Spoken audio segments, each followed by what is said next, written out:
RT 0 sekawan Lembu Gangsal Mendo Kalih. Masjid Anur Soho Baitul Mutakin RT Gangsal Sedoso 11 Lembu wonten 11 Mendo Gangsal. Kontinim Al Iman Pranti RT 6 Pikanto Lembu 6 Soho Mendo. Illallah wallahu akbar. Allahu akbar walillahil hamd. Alhamdulillah alladzi amarna bi dzibhil udhiyah walladzi ballaghana hadzal yawma min asri dzil hijjah.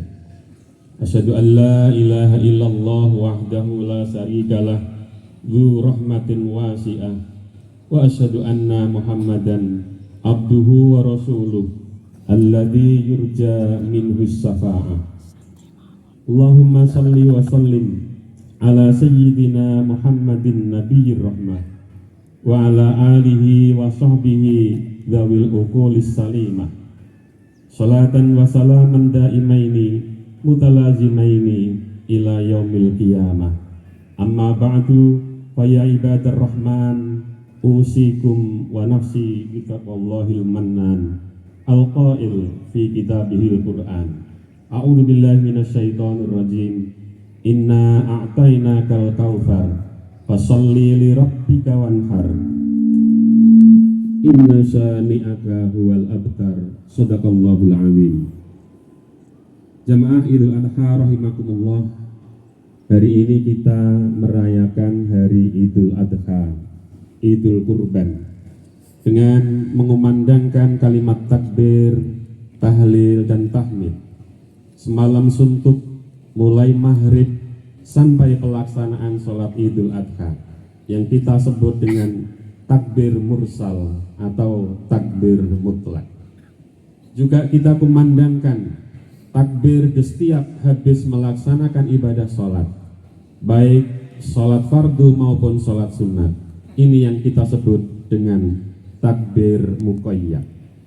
Melafalkan takbir mursal sekaligus takbir muqayyad sebagai bentuk kesyukuran kita kepada Allah Subhanahu wa taala.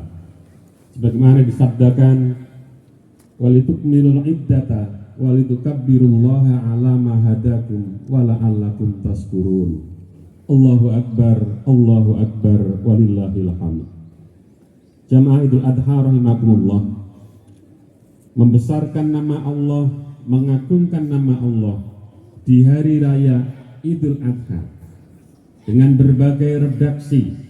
Ada yang menggunakan takbir 2 kali, ada yang menggunakan takbir 3 kali. Semua diriwayatkan.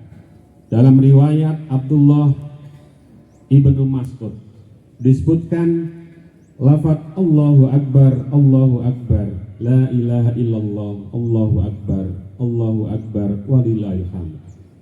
Juga disebutkan Allahu Akbar. Ada yang 2 kali dan ada yang 3 kali.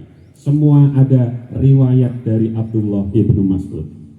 Dalam sebuah tulisan, ulama Saudi bin Bas menyebutkan wahada masru'un fi Idul Fitri wa fi Idul Adha, bahwa takbir dengan menyebut 2 kali Allahu Akbar atau dengan bertepatan dengan hari Jumat sekedar menyegarkan ingatan kita bagaimana hukumnya menjalankan sholat Jumat ketika bersamaan dengan hari raya. Ada hadis yang menyebutkan karena Rasulullah shallal Id thumma rakhasa al-jumu'ata faman sa'a ayyaf'al faman sa'a ayyusalliya falyusalli ay wa man sa'a ayyujammi'a falyujammi. Disebutkan bahwa Rasulullah sallallahu alaihi wasallam melakukan sholat Id yang bertepatan dengan hari Jumat, maka kemudian Rasulullah rakhasa, memberi rukhsah, memberi keringanan hari Jumat, sholat Jumat. Kata beliau, man sa'a ayyusalliya falyusalliya barang siapa yang ingin sholat Jumatan, lakukanlah. Man sa'a ayyujammi'a falyujammi. Barang siapa yang ingin Jumatan, lakukanlah sholat Jumat. Tetapi Nabi kemudian mengatakan, wa inna mujammi'una insyaallah. Tetapi kami dan para sahabat tetap menjalankan sholat Jumat. Jamaah Idul Adha rahimakumullah. Dari berbagai riwayat, maka para ulama kemudian menetapkan, Imam Asy-Syafi'i umpamanya menyebutkan bahwa rukhsah, keringanan untuk tidak Jumatan ini diberikan kepada sahabat-sahabat yang rumahnya jauh dari Masjid Nabawi. Sedangkan para sahabat yang dari kota Madinah tetap diwajibkan untuk sholat Jumatan. Sekali lagi, rukhsah menika hanya diberikan kepada para sahabat dari suku Badui, orang-orang yang rumahnya jauh di pegunungan. Ini yang diberikan keringanan. Berbeda dengan Imam Syafi'i adalah Imam Ahmad bin Hambal. Imam Ahmad bin Hambal menyebutkan bahwa keringanan untuk tidak Jumatan itu bersifat umum, tidak membedakan yang rumahnya Madinah ataupun yang rumahnya jauh di pegunungan. Keringanan ini bersifat umum, maka disebutkan dalam madhab Hambali bahwa hari raya menggugurkan sholat Jumat, tetapi tetap harus melakukan sholat duhur. Berbeda dengan mereka adalah Atha ibni Abi Robah. Sholat Id tidak hanya menggugurkan sholat Jumat, sholat Id menggugurkan sholat Jumat sekaligus sholat duhur, sehingga tidak ada sholat lagi setelah sholat Id sampai tiba waktu sholat asar. Menika madhab Atha ibnu Abi Robah. Jamaah Idul Adha rahimakumullah.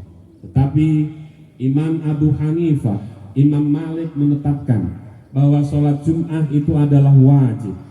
Sholat Idul Adha itu adalah sunat. Sholat Id tidak bisa menggugurkan sholat Jum'atan.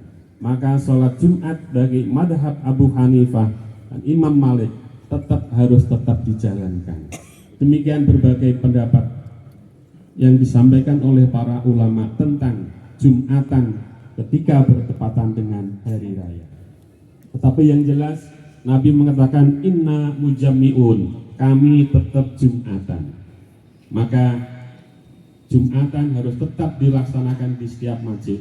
Tetapi untuk makmum mungkin bisa memilih di antara pendapat-pendapat tadi. Tetapi kita yakin rumah kita tidak jauh dari masjid, maka sebaiknya Jumatan tetap kita laksanakan meskipun kita nanti sibuk menangani pembagian daging kurban dan lain sebagainya. Allahu Akbar, walillahil hamd. Jamaah Idul Adha rahimakumullah. Di setiap kita merayakan Idul Adha, ada dua amalan yang sangat dianjurkan untuk dilaksanakan. Yang pertama adalah menyembelih hewan kurban, dan yang kedua adalah melaksanakan rukun Islam yang kelima, ibadah haji di tanah suci.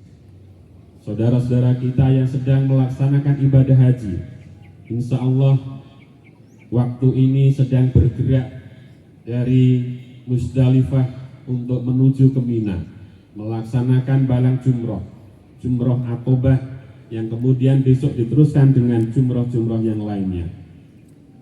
Kita doakan semoga saudara-saudara kita yang melaksanakan ibadah haji selalu diberikan kesehatan, kelancaran, dan mudah-mudahan diberikan haji yang mabrur.